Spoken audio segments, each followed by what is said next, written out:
Vă salut, oameni frumoși!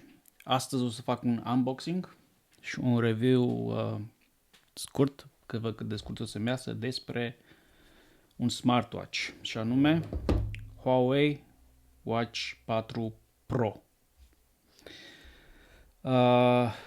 Da, hai să desfacem cutia.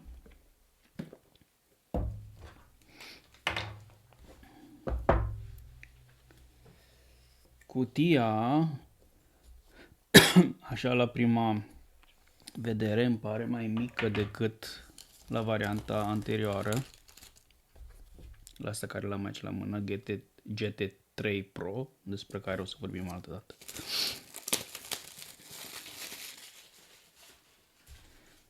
Așa.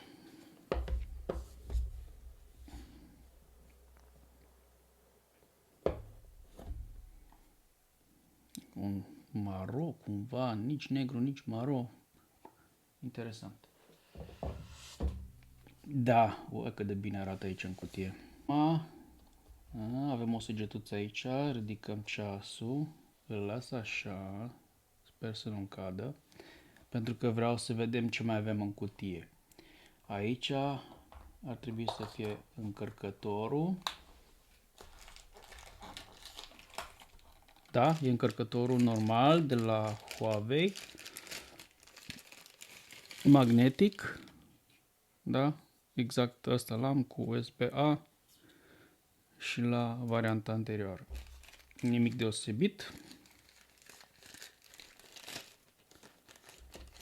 Așa. După care mai avem ceva în cutie. Sunt curios să văd ce e aici.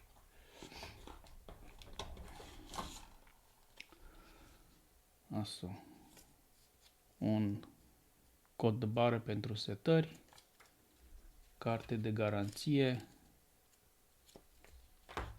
și probabil un manual rapid de utilizare în multe limbi. Așa arată ceasul. Sincer să fiu, eu l-am comandat cu varianta asta cu curea de piele. Mă așteptam să fie mai asemănător cu prima variantă de la GT3 Pro, care eu l-am la mână cu brățară de titan, dar este și curea de pielele, mult mai deschisă ca și asta, dar asta arată foarte, foarte bine. Acum, o să-i facem o scurtă prezentare acum și probabil că o să-l și conectez cu telefonul prin aplicație și într-un alt video o să fac o comparație între ele, dar nu acum. Așa. Deci, înainte să-i dau țipla asta jos pe ecran, hai să vorbim puțin despre carcasă și despre cum este construit. Avem o carcasă din titan, un fel de aliaj din titan, care se vrea, cel puțin teoretic din ce spun ei, a fi de 3 ori mai tare decât celălalt de varianta anterioară. Acum nu știu dacă era nevoie de așa ceva. În fine, e foarte, foarte ușor, cântărește undeva la 48 de grame, incredibil de ușor, de asta e avantajul titanului. Are un diametru exterior ceva mai mare decât cel de 46 dinainte, are 47,5 sau 47,6 mm, da? Deci l-au făcut un pic și mai mare. Și o grosime de 12,9, de 13 mm, da? Destul de mare. Pe carcasă avem, ca și la cealaltă variantă, două butoane, butonul coroană principal și un buton secundar aici, care o să vorbim mai încolo fiecare ce face. Acum, hai să ne uităm puțin la geam, la ecran. Așa. Geamul, așa stins, arată bestial. Deci, așa cum ne-au obișnuit, este acoperit cu un geam de safir, care de data asta, nu știu cât de bine se observă, este foarte, foarte ușor curbat, foarte ușor convex, nu mai este plat. Arată extraordinar de bine, deci de o eleganță scoasă din tipar, din comun. Îmi place. Dacă varianta cealaltă era puțin mai cu laturi mai tăioase, mai pătrățoase, asta este mult mai rotunjită, inclusiv aici, la lag, e rotunjită, arată foarte bine. Deci, recapitulăm. Carcasă din titan, geam din safir și pe spate avem un material ceramic de o culoare gri închis aproape către negru. Și bineînțeles cu senzorii aferenți. Deci materiale de cea mai bună calitate, mai bun de atât nu există, plus cureaua de piele care este atât de elegantă încât n-ai ce să-i bagi de vină. Așa, vorbim puțin și despre funcții, despre ce face fiecare buton în parte și așa mai departe. Acum să vedem, țin apăsat puțin aici, sper să fie încărcat. Dacă nu e încărcat, nu îl putem configura.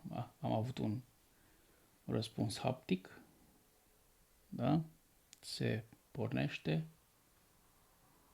Deci ecranul ăsta este de un negru extraordinar și cum se vede scrisul ăsta alb aici, Huawei. Eu n-am mai văzut așa ceva, nici măcar pe smartphone, pe telefoane. Deci, senzațional. Nu pot să nu-l pun lângă celălalt. Deci, cu toate că nu vreau să fac asta acum, dar nu pot să nu-l pun lângă celălalt. E complet altceva.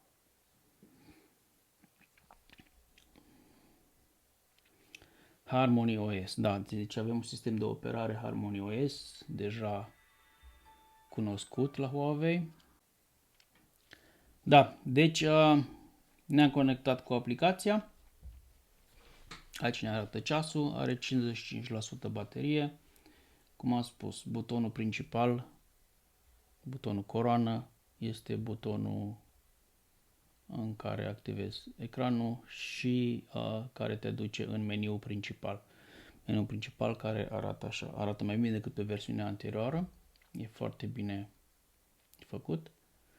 Avem funcție de zoom, in sau zoom out, da? Sau normal că poți să faci și să miști și cu funcția touch, da? Și poți după aia să mergi, de exemplu, mergi la setări și ai mai multe opțiuni aici. VLAN, Bluetooth, mobil,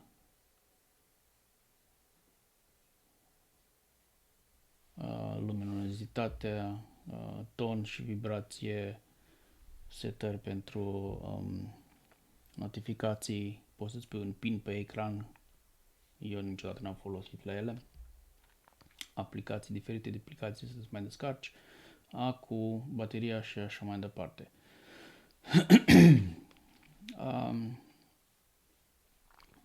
Sunt multe funcții aici, deci asta ar fi butonul principal, da? Și butonul secundar este un buton de scurtături, care am înțeles că au acum o aplicație nouă pe Huawei, cu ceva, dai să și vedem.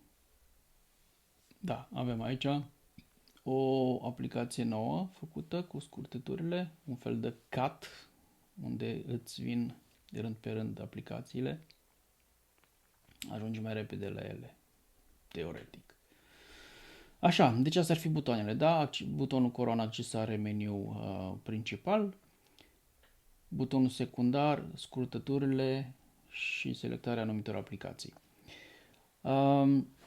Da, deci, încă o dată, carcasă de 47,6 mm din titan, grosime de 12,9 mm, geam de safir, sub geamul de safir, un ecran AMOLED LTPO de 466 pe 466 pixel cu spatele din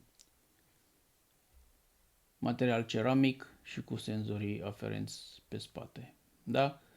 Mai avem difuzorul, aici găurele astea 3 și microfon în partea cealaltă.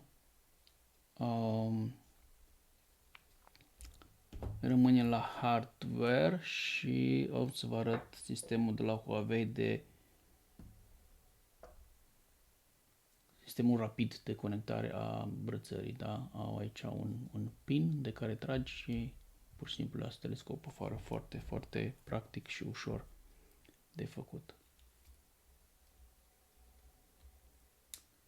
Da? Plus de asta au aici în carcasă au un ghidaj micuț în care l-ai fixat, da? Și doar tragi de asta și îl alunecă pur și simplu în găurică acolo. Foarte, foarte frumos. Inclusiv cureaua de piele foarte bine prelucrată. Da, este un ceas, deși este un ceas de sport, care are peste 100 de aplicații de sport, da? Este totuși un ceas foarte elegant. Poți să spui de lux, având în vedere materialele care sunt folosite pe el. Așa ceva mai găsești doar pe ceasuri de lux, care costă mult. Nici asta nu e ieftin.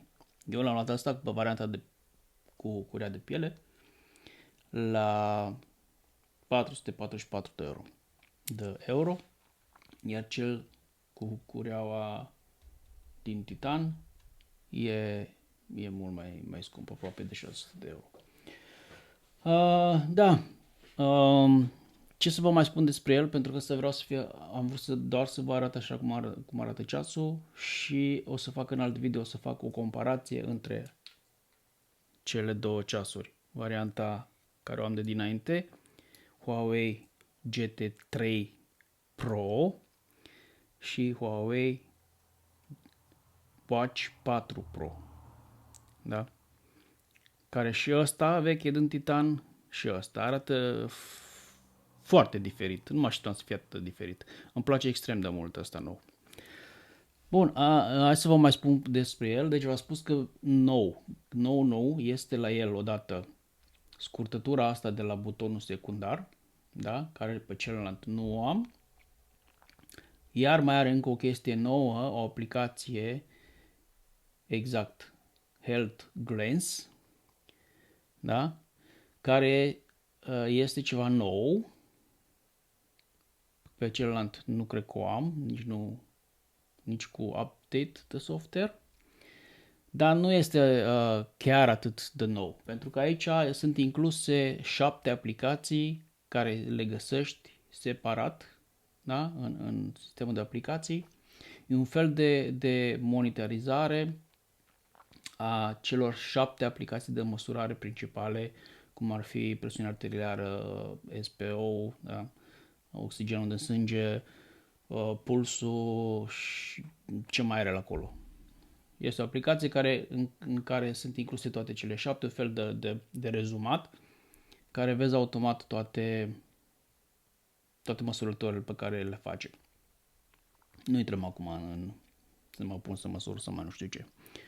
Așa, mai discutăm despre faptul că putem selecta Always On Display, da? Am spus despre asta. În cazul ăsta, luminozitatea pentru a salva puțin de baterie coboară până la 1 Hz. În rest, bateria, dacă îl folosești cu GPS activat, cu toate funcțiile activate, te ține 4 zile. Dacă îl folosești în mod normal, te duce bateria până la 21 de zile. Da, eu acum am avut mai multe ceasuri de la Huawei. Asta GT3 Pro, da, te ține bateria 10 zile, către 12 zile în funcție de cum îl folosești. Acum eu am toate notificările activate pe el, toate măsurătorile, anumite măsurători cum ar fi pulsul sau SPO, oxigenul din sânge sau măsurarea somnului, le-am activate non-stop și tot mă ține 10 zile bateria, deci nu cred că ăsta ar fi altfel. Acum, așa, display-ul, dacă îi dăm un swipe la stânga, intrăm, de exemplu, la ceva cu activitate. Mai dăm o dată swipe și ajungem la diferite aplicații, printre care și noua aplicație Glance, unele aplicații. Ce mai dăm o dată swipe, avem funcția de telefonare, da? Încă ceva nou față de generația anterioară, vine cu eSIM, să-ți folosești cartela, da, ca și eSIM și să faci apeluri după el, fără să fii conectat pe telefon. Deci pur și simplu ți-ai lăsat telefonul acasă, ai funcția, ai capabilitatea de eSIM pe el și n-ai nevoie de telefon pentru anumite apeluri. Da? După care aici avem anumite activități sportive. Dacă mai dăm încă un swipe, avem wallet. Acum nu știu dacă e doar fictiv sau dacă poți într-adevăr să plătești cu el. Sunt curios să văd dacă e același ca și wallet-ul după iPhone. Da, apropo, deci e compatibil odată cu Huawei, normal. Îl poți cupla îl poți asocia cu Android, cu telefoanele Android, cu Samsung, de exemplu, sau altele, și cu iOS, bineînțeles, cu Apple. Da, hai să-i mai dăm swipe, să vedem unde mai ne duce. Avem hartă pe el aici. Acum, da, îmi spune că nu am conectare la internet. Și cam asta ar fi. Dacă ți-ai apăsat pe ecran, în mod normal, da, și se întâmplă, poți să scrollezi și să-ți alegi alte fețe de ceas. Să vedem asta așa deschisă, cum arată.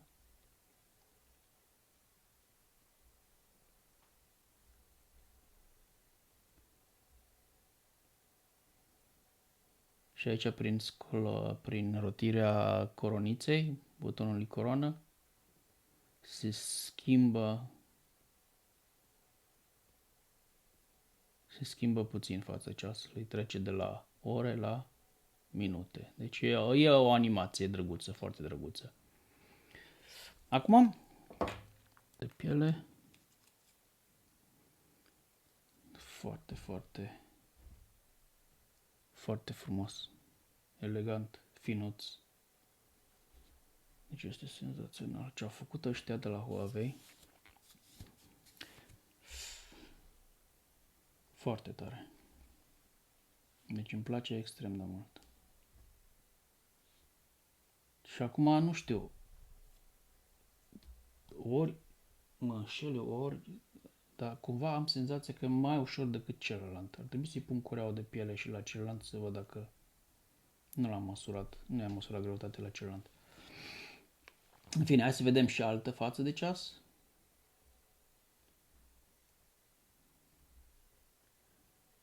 Aici altă față de ceas, mai sport.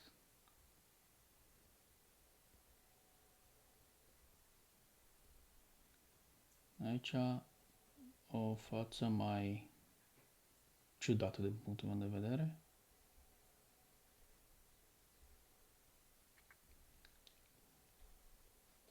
Așa arată foarte frumos.